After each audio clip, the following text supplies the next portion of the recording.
Friend, welcome back to my channel Susmita স্টাইরি। বন্ধুরা, সকাল সকাল আমরা রেডি হয়ে বেরিয়ে পড়ছি আজকে একটু ঘুরবো বলে। আজকে আমাদের হুগলি জেলার মধ্যে আমরা ওয়ান ডে ট্যুর করবো। তো চলো কোথায় যাচ্ছি দেখাই তোমাদের।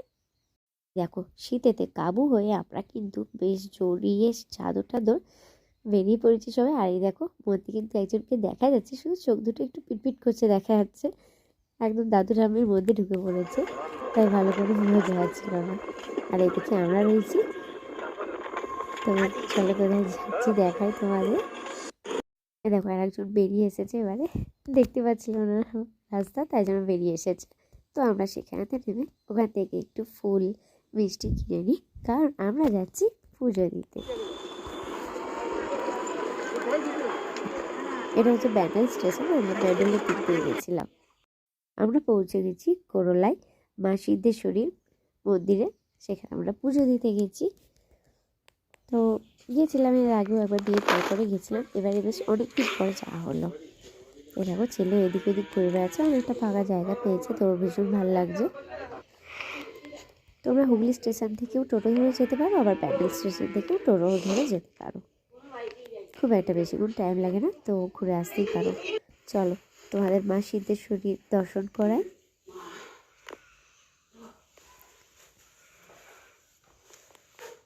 দেখো কি অপূর্ব মূর্তি, মা সকলের মঙ্গল করুক এই কামনা করি। আমরা ওখানে বেশ মন মতো পুজো দিলাম। এই ব্রাহ্মণটা ছিল সেদিন, তো আমাদের ঠিকঠাকভাবে পুজো দিয়ে দিল। পুজোর সামগ্রী অবশ্যই তোমাদের কিনে নিয়ে যেতে হবে, কারণ ওখানে কিন্তু কোনো দোকান নেই। এই দেখো, আমাদের তো পুজো দেওয়া হয়ে গেছে, এবার ছেলে বাইরে বেরিয়ে এসেছে, ও তো ভালো লাগছে না এসব। তো আমরা ঠিক করলাম যে পুজো দিয়ে আমরা পাশ দিয়েই বেরোনো যায়, তো সেখানে হাঁটতে হাঁটতে আমরা একটু গ্রাম্য পরিবেশ দেখতে দেখতে যাবো, তাই জন্য আমরা হাঁটতে শুরু করে দিয়েছি। আর সত্যি আমার খুব ভালো লাগছিলো ওখান থেকে যেতে যেতে। তোমাদেরও কিছুটা রাস্তা দেখাচ্ছি, চলো দেখো। দেখে কি ভালো লাগছে না, চারিদিকে আম গাছ, আর এখানে প্রত্যেকটা মানে রাস্তায় যেতে যেতে এত নার্সারি পড়ছে, মানে কোনটা ছেড়ে কোনটা ধরবো সেটা আমরা ভেবে পাচ্ছিলাম না। দেখো, ছেলে যাচ্ছে ওর বাবার সাথে আগে আগে, আর আমি পেছনে পেছনে। এই করতে করতে আমরা পৌঁছে গেছি কিশলয় নার্সারি। এখানে থেকে এর আগেও আমরা বেশ কিছু গাছ নিয়ে গেছি, আবার এসেছি এখানে গাছ কিনতে। দেখো, যারা গাছপ্রেমীরা আছো তারা কিন্তু এটা একবার ঘুরে আসতেই পারো। এত রকম গাছ এখানে, কোনটা ছেড়ে কোনটা দেখবো, কোনটার ছবি তুলবো। এ দেখো কত ক্যাপসিকামের চারা, হ্যাঁ ওখানে দেখে মনে হচ্ছে এটা নিই ওটা নিই, তারপর ভাবছি যে তারপর তো পরিচর্যাই করতে পারবো না, গাছগুলো নষ্ট হয়ে যাবে, সময় হয়ে ওঠে না না। যাই হোক, এত ভেবে চিনতে কয়েকটা মাত্র গাছ নিলাম। এই দেখো, এখানে গাঁদা ফুলগুলো কি সুন্দর হয়েছে, আমাদের যেন চোখ ধাঁধিয়ে যাচ্ছিল যে কি নেবো কি নেবো না। আমি আর আমার শাশুড়ির মা তো এই করছিলাম।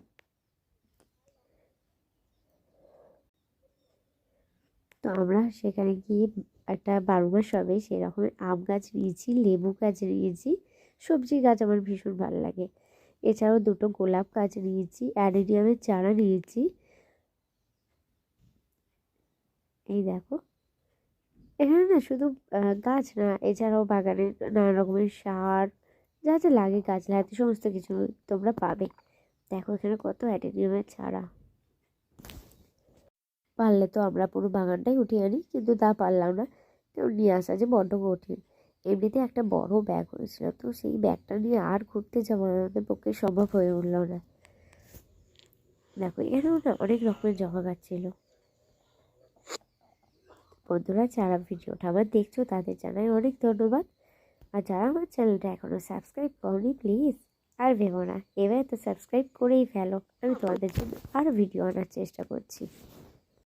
ছেলের এখানটা একদমই পছন্দ না, সত্যি ও আর এসবে কি বুঝবে। তো বাড়ি যাওয়ার জন্য বায়না করছিল, আসলে বাড়ি যাতেও ওর তখন ঘুম পেয়ে গেছিলো, এমনি অনেক সকাল সকাল বেরিয়েছিলাম, তাই জন্য ওর আর মুড ছিল না। দেখো তোমাদের দেখায়, দেখো কি সুন্দর লাগছে না। যাই হোক, এই সুযোগে ভালো হচ্ছে, এটা ঘুম আসছে যখন একটু খাইয়ে দিই, তো ওখানে বসে আমি খাবারের ব্যবস্থা করতে থাকলাম, যে সেই সুযোগে খাইয়ে দিই। ততক্ষণ মায়েরা যা যা কাজ কেনা হয়েছিল সেগুলো প্যাকিং করাতে শুরু করে দিয়েছিল। এরপরই ওখানে মেন রোডের দিকে গাছ কিনা ছেলে ওখানেই যেন হাত কিনে হচ্ছে ওখানে ওখানে ঢুলে পড়ছে। দেখো আম গাছটা যেটা বলছি আরুষ গাছগুলো নষ্ট হয়ে যায় তো বাবা বলতে যাচ্ছে দামটা বাড়িয়ে দেবে। যাই হোক সেখানটাই কিন্তু তারপরে আমরা বসে পড়েছে লাহানি বাবার আসলে হ্যাঁ একটু লেট করে কি হলো বৌদিরা কি নিচ্ছে দেখো। আমরা খাবার খাওয়ার জন্য কুকুর নিয়ে ওখানে চলে গেছিলাম। এই দেখো এগুলো খারাপ রেখে ওর বাবা তো টিভিটা পেরেই তোলার চেষ্টা করছে একটু খেলতে ঢুকে গেছে।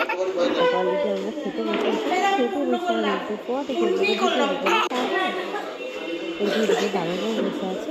তো বলবো এখন একটু কুকুরের চার্জ 80 টাকা করে দিয়েছে। দেখো মা অলরেডি খেতে বসে আছে আমাদের খাবারটা আসছে। খাবারের মধ্যে কী কী ছিল দেখো ভাত ডাল একটা শাকের চটনি ফুলকপি আলু সয়াবিন তরকারি চাটনি পাঁপড় আর লাস্টে টিপে দিচ্ছে পায়েস। এটার মূল্য 80 টাকা। তোমাদের একটার মধ্যে কুপন সংগ্রহ করতে হবে। এই দেখো ছেলেটা ঘুমিয়ে পড়েছে তো ওদের কোথাও আর ঘোরা হলো না। এত ভারী ব্যাগ করেছে সম্ভব করলো না। তো এখানেই টুকটা কমপ্লিট করতে হলো। এবার আমরা বাড়ি যাই। তোমরা ভালো